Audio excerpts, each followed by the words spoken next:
विधिमंडळ पक्षनेता निवडीआधी भाजपची आता कोर कमिटीची बैठक पार पडतेय।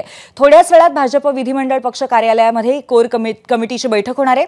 विधिमंडळ पक्षनेता आणि शपथविधी सोहळ्याचा आढावा या संपूर्ण मीटिंग मध्ये घेतला जाईल।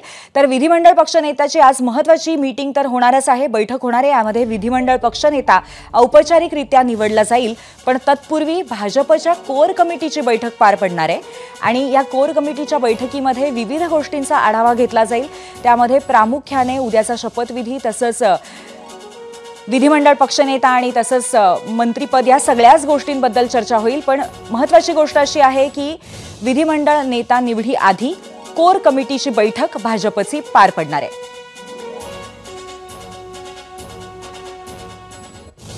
भाजपची कोर कमिटीची बैठक पार पडेल आणि त्यामध्ये कोण कोण असेल हे आपण पाहूया। देवेंद्र फडणवीस, चंद्रशेखर बावनकुळे, आशिष शेलार हे तीन महत्त्वाचे नेते, माजी मुख्यमंत्री, प्रदेशाध्यक्ष आणि मुंबई प्रदेशाध्यक्ष, तसंच आमदार प्रवीण दरेकर, गिरीश महाजन हे दोन्ही आमदार।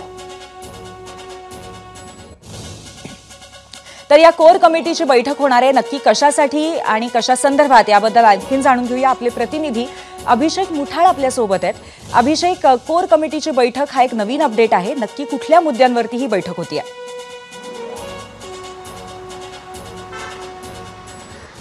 एकूणच आज भाजपच्या विधिमंडळ गटनेता जो आहे तो ठरणार आहे, मात्र त्यासाठी एक प्रस्ताव जो आहे तो द्यावा लागतो आणि त्या प्रस्ताव तो कोण देणार यासाठी ही संपूर्ण बैठकीचं आयोजन जे आहे ते करण्यात आलेलं आहे।